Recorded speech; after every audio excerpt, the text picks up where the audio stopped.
Hello, esteemed and noble humans. It's Day 9 Daily number 699, where, look at that hair. We're going to learn to be a better gamer at warp speed. Oh my god, look at that dashing face. Oh, yeah. We are already off topic. Look at this little wavy thing. Look at that. Look, you can see it. Listen, originally, we were going to finish the analysis of the GSL Code S Grand Finals between soO and Zest today, because we had already started it on Tuesday. But my internet went out on Tuesday night. I was unable to do a show, which means that now, in this episode number 699, I'm going to analyze as many of the 7 GSL final games as is physically possible. Which means it's going to be lightning speed analysis. That's the speed of lightning, is a clap, as science has determined frequently. Tomorrow, I'll be beating Psychonauts. Monday, there is no Fun Day Monday. I'm going to be telling some story time to celebrate 700 episodes of the Daily. And to be clear, that's 700 StarCraft-only episodes, and I think one TF2 one. But 700 episodes about StarCraft 2, 700 episodes about the game, I should say the franchise that I have played for 16 years now. That is GoSu times 2. 16 years. Is anyone 16 years of age? Like, I want you to picture the time, if you're 16, I want you literally, before the umbilical cord was even cut, I was at Babbage's buying StarCraft. That is amazing. Wow. I want you to think about you being birthed right now and realize that that's when I started playing StarCraft. Boom.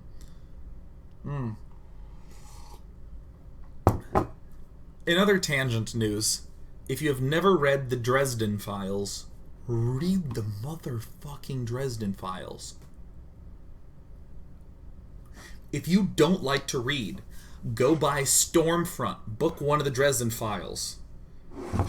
And good luck putting it down, because that book's good, as are the other 14 in the series.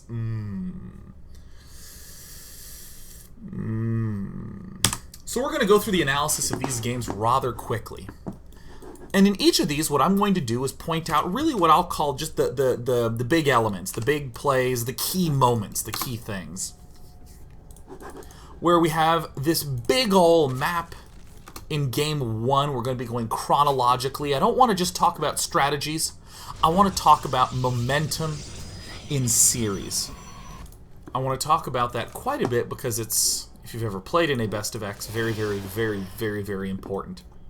So right out the gate, we see Zest go for a very fast forge. An unusual choice on this map, given the fact that most people do what soO does, which is to go for a fast hatch. Most people early expand straight out the gate, but then this thing happens. A very interesting maneuver by Zest. Uh-oh. Uh-oh. Uh-oh. There we go. Sorry, I got a squeaky chair. Most people will look at this and be like, oh my god, I'm dead. They will send all their drones forward to try to block this off. It won't work. A cannon will go down, defending the 2 pylons and high ground vision, and then embark upon an assault of the natural expansion. However, there are often cheeses like this where we don't have to answer them directly. We can answer them over time with a counterplay. Not with a direct answer, but with a counterplay. So he sees soO doing all his usual things. Why would he be letting this hatchery finish? Because he's trying to encourage Zest to commit as much as humanly possible to this attack. Now we see a very weird play from soO. Why would soO be doing this? Because the most fundamental of defenses in all of Protoss vs. Zerg openings is the cybernetics core. Warp Gate to get those units out to help stay alive. Stargate to do the air-to-ground damage that we need to stay alive. Robo to make sure that we have the Immortals up to stay alive. I mean, it's really Warp Gate and Stargate tech that need to be out fast. So with this, it's a delayed tech. It is a delayed cybernetics core. And very cleverly, soO does something that most people would never even dream to do. He lets the hatchery finish. This seems like an insane waste of money. Why on earth would soO let this finish? To ensure a couple more cannons going down. A single cannon, easy enough to kill off, but this top cannon, to make sure that there is a maintained control of the high ground. soO lets all this stuff finish and goes straight for a Roach Warren. He's quite literally just letting this die. This hatch at the front is finishing up. Very weird in terms of the queens. There's only one. He's building a second one right here. soO's just mining some cash. And look at this. Typically a cybernetics core starts at 4:30 and finishes at 5:30. This is a full minute delayed. These Zerglings that went out first went right there to force a little bit of defensive answering from Zest. Zest kills this off. The drones embark outward. Only roaches are built from this hatch. And normally we would think that fast is best, but it's mass that's going to be best at this time. We've already beaten stuff. Now to note, if we expect there to be about a minute delay on the cybernetics core, by the way, it's not important that you do this math, but I'm still going to do this math. If you think there's a minute delay, then it will be finishing at around 6:30, which means that around 8 is about the earliest time that anything could be popping out. So soO does something very simple. Attacks before 8 minutes. Boom! Surprise, baby! Surprise! Only roaches out the front. Why is this working? Because this cannon and this cannon were built for Zest. Pure and plain and simple. Very elegant answer from soO. Works for a number of reasons. The number one of which is that these two cannons were forced to be built because the hatch was permitted to finish. Not an efficient trade for soO, but it opened up a timing window for soO. soO also took this expansion way out in the middle of the map, a safe location, a difficult to scout location in order to do this attack in a way that does have some longer term value. Technically, it could have just built the hatch like right there, but it doesn't have as much long-term value as a hatch here. And it's functionally the same. So this was the beginning of the series. Zest, you heard me talk about starting series momentum. God, I hope it doesn't cut my sound out at all during this show, because I'm going to be closing a lot of replays. You heard me talk about start of series momentum. What does that mean in the context of this cannon rush play? Well, given that early expanding is increasingly becoming a norm play in this matchup as a whole, it's typical to want to scare the shit out of someone who goes for hatch first in game 1 of a best of 7, and to make him terrified to do it for the remainder of the best of 7. Very, very nice play. In general, aggressive, slightly risky plays. It's worth a loss in game 1 if you can put your opponent off kilter. But the exact opposite thing happened, and Zest got his cannon rush off successfully, and soO managed to get a very easy, clean win. soO, for certain, had the momentum advantage going into this game 2. And this game 2 was just, quite honestly, arousing as hell. Straight off the bat, the big question for soO is, am I against an early expand or some sort of hatch first? And this is a fantastic, fantastic map to get a lot of early scouting intel on, because this Overlord moving across. And yet still we see soO sending out an early drone. We could potentially argue that this represents soO's reticence to go for a hatch first. But a lot of it is because on this map there are proxy gateway plays that are a real pain in the ass to deal with. It's possible to send the Overlord here looking for a Nexus, to not see it, and then to begin to work your way up, and then you die to a proxy zealot that was constructed right here. This is part of the reason why soO has his Overlord here and this drone here. But great, so the drone gets there and is permitted some uncharacteristic harass, forcing the paired probes off mining.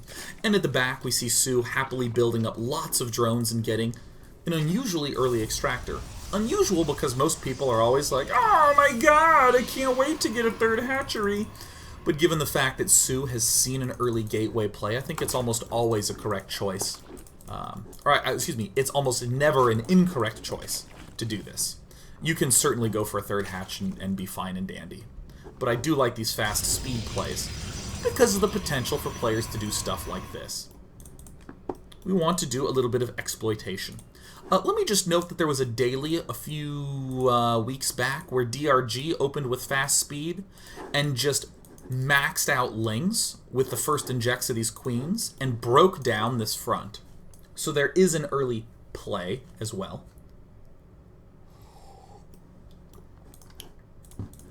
But Zest is doing this real sexy play, this really totally kick-ass amazing play. Going for this expand here. Goes for the double gate, and the pylon, boom! And we're safe, and we're off to the races, and Mrs. Mothership Corps just patrolling away. This is a really cool play that exploits the fact that, in general, this is the setup that you're going to be building anyways, and we're just building it a little farther away. Now, why would you not want to go Forge first up here? Because this build order has Warp Gate done much earlier, which means we can warp in here if we need to, or warp in here if we need to. It gives us the flexibility to basically build comfortably as we want to. And I think my favorite play of all from Zest is that as he's doing this, he's not doing some sort of cheeky all-in. A lot of players would take this fast Nexus and then instantly go for like an 8-gate Zealot all-in. Just being like, I have a gold expansion! I have a motherfucking gold expansion! Just like go insane, and I just don't like that play very much. I like long-term plays. So going straight for the Stargate. Nifty-tastic, wonderful. And what we'll see out of Zest is perhaps the most standard-looking play possible. He's going to go for a Robo and get, what's-its-thingers up. He's going to get Colossus. I am Day 9, veteran of the StarCraft community, and Protoss build what's-its-thingers. Analysis. So he's going to be going for the Colossus, and he's going to secure a third base at where his natural second base would be. Now, what I love out of what we're seeing from soO is this very clever little answer. He is keeping low gas count. Why? Because he's wasting a lot of minerals on spore crawlers and wants to make sure he has enough minerals to churn out drones. And he's going very mineral focused. He's going for Ling speed and armor. Why would he do that? To make sure that his presence on the map, the Zergling, is both strong with these upgrades, but also not able to be exploited by Phoenixes. If you're going for something like Hydra Pressure, I mean, you're gonna get spanked. But Ling Pressure, I mean, he's gonna be playing fairly wastefully should he have to incessantly be building. Nothing at all. But lifting Lings. So this is a kind of a funky play. Infestation Pit and Spire for soO. I don't think that there is any build order in which both of these will be used at the same time. I genuinely, truly don't think that there is anything at all for soO that will use both of these.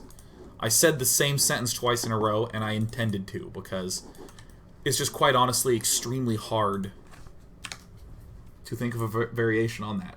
And it's really, really, really important. Now, I mean, even looking at soO's gas, he's got 610 gas.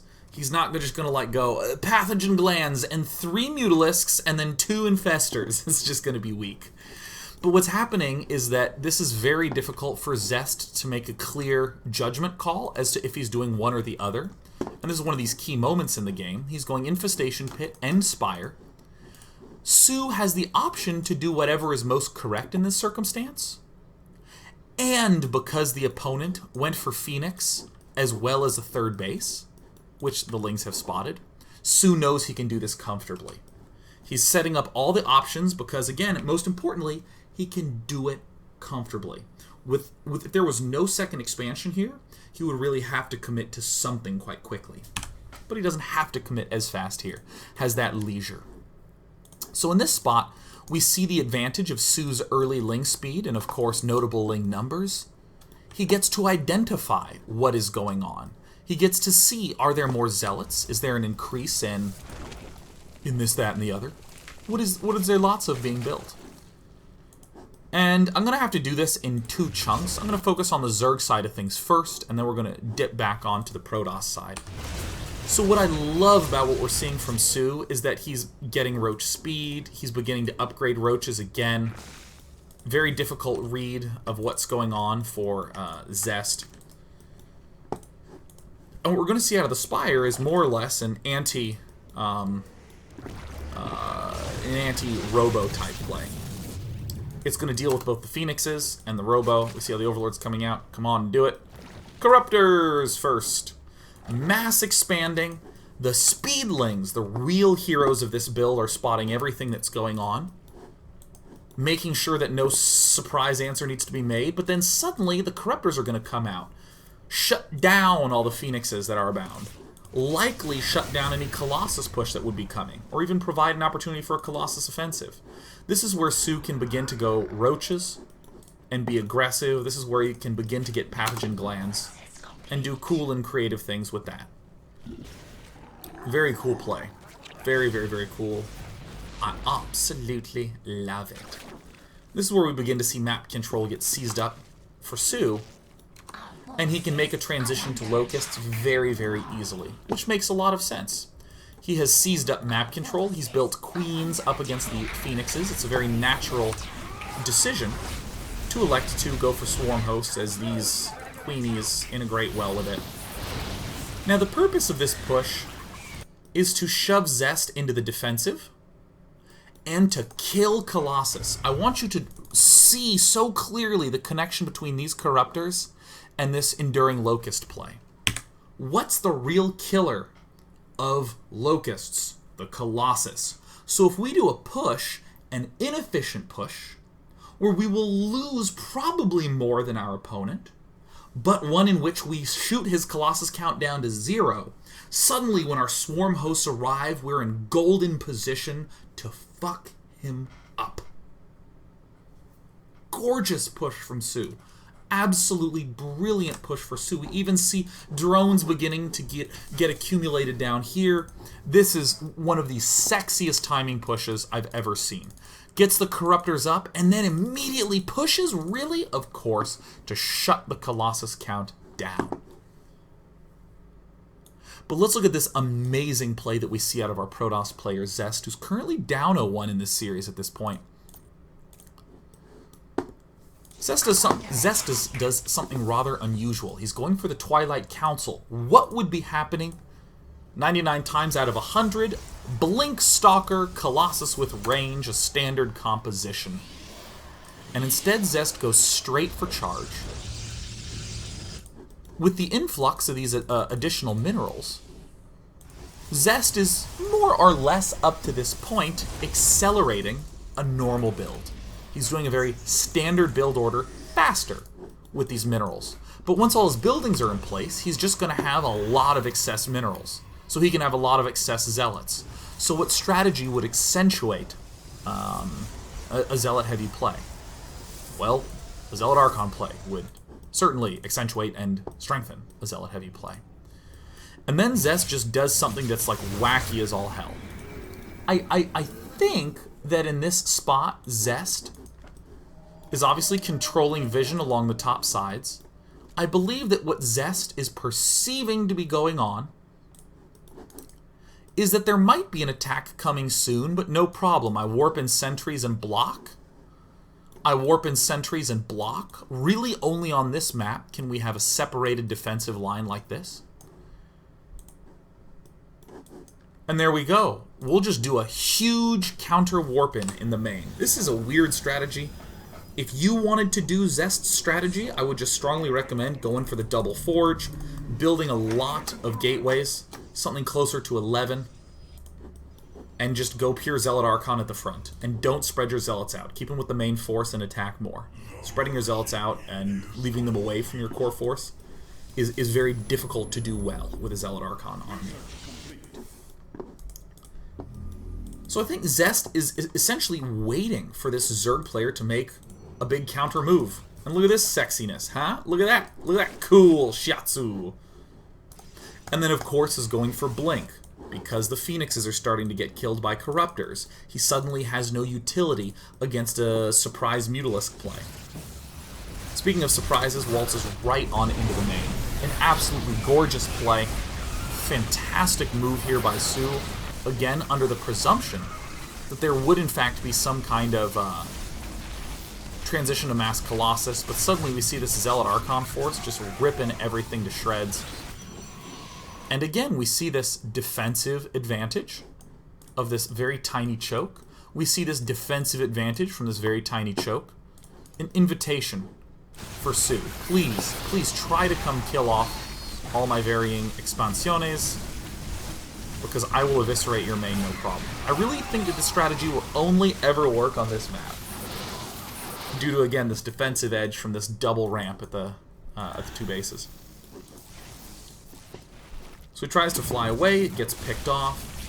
Very impressively, soO has a huge army supply lead and has not even really lost terribly. Actually, he has. He got hurt bad. I thought he lost less than that. We lost quite a bit, but his economy still isn't in shambles. He's at 51 drones. And now comes one of the most gorgeous answer plays. Oh, just the most gorgeous. I love it. Here's a counterintuitive move. This, I think, is another key moment in gameplay. This is a time in which a Zerg player would generally go, you did it, you got me. You've killed off my main and my natural, you already have your 3 bases up. GG. But remember, gold expansions mine much faster than blue expansions. So the fact that this was the first base taken from Zest means that Zest is likely almost mined out at not 1, but 2 bases. If you early expand to a gold, it will mine out at about the same time as a main. And it's very easy for Zest to look at his own, or excuse me, for soO to look at his own main and go, oh, I don't really have that many minerals there. Alright, yeah. So in a sense, if soO can lock Zest out of another expansion, soO's going to be in very good shape. And think about the army that soO has just seen. A Zealot Archon army in the main get obliterated, and then soO has killed off all the Colossus. So soO can just use his big mass army that's on the ground to begin to reflood. Not to try to win. These aggressive moves always look like win plays, but of course every astute pro player knows that this is a very simple shut the guy down at the base play, and yeah, I guess I can kill some extra stuff. And in just a incredible display of brilliance, soO has been re-expanding, re-seizing all these varying pieces. He's still just at hatchery tech. As he's securing himself, obviously more queens are very helpful. Why the continued queen production? Just a great value unit as we continue to rebuild this army. So I love this. soO is just continuing to build this very scary Ling Roach army. CZ's continued expand attempts. We would love to be able to take out those expand attempts. We might poke, but we've been droning for a little while. I think Zest is being very smart by trying to add on a Dark Shrine, continuing to add on Warp Prisms. He's getting the very well-rounded sort of Immortal Archon base with some assorted Gateway pastries. And then I think one of the coolest little transition moments. Our enemy will be very low on minerals. He will be likely mined out on 2 bases. It is essentially a 2 base versus 2 base situation again, with the one exception that we can easily build Mutalisks. Is this the original Spire? I believe this is the original Spire. Yeah, soO just does a big transition to Mutalisks. And how are we doing on time? Alright, I'm just going to go ahead and speed this up. soO knows that Zest has to play relatively defensively with his army if he wants to be able to keep this expansion alive. So what does soO do? He mass expands and builds the fastest possible units he can, Mutalisks, which, even though this number of speed is not as fast as speed Zerglings, the fact that Mutalisks fly make them able to access more spots on the map. And we see Zest in this kind of grody position, where Zest is really having to play hyper on the back foot. I mean, this is game 2 in this series. Oh my god, absolutely. I mean, like, having 2 of these games in any series is like a dream, but this is... Actually, this is probably the best series of StarCraft, I think, that has ever happened, maybe? Correct me if I'm wrong, but just agree with me. And now we have somewhat of a standard-ish position in this matchup. A big old ground army versus a big old Mutalisk army. But what difference do we have? The Protoss has a lot of locations to defend. 1, 2, 3, 4, and potentially 5 for a fresh upcoming expansion. And it's very difficult for Zest to be able to answer really, really well. There's already so many Corruptors that have been around since the dawn of time. And this just shove right into the main base to try to get access to the Phoenixes. To try to just begin dwindling that count down, I think is great. These peel-offs are brilliant. Zealot Immortal, really good at knocking down expansions. I think this is the big thing that allowed Zest to pull this one off. Stay alive for this long. Continue to eat away at the economy. Which bases is Zest assaulting? The newer ones, because again the main and the natural are probably getting close to mined out. And then it's just going to be unbelievably good micro from here on out that's going to give him the win. Yada yada yada. Continued counter warp-ins. If your opponent's economy is weak enough, the Mutalisk Cloud is really the only set of units. Oh, them spines. Oldest Corruptors in the world. And I mean, like, my advice is not going to be very valuable, because it's, like, kind of clear. But really, Zest is succeeding here because he's microing his balls off. It's very hard to continually be just out of range of those Corruptors. But if you're a GSL champion, you can do it too. So we got the chance to see Game 1, the relatively long Game 2, in Part 1 of the Warp Speed Lightning Analysis show. And I just think there's so many elegant moves that we've gotten the chance to see already. So let's take a quick break and hop into Game, hopefully, 3, 4, and 5 in Part 2. There we go. There's my break screen. See you in a sec.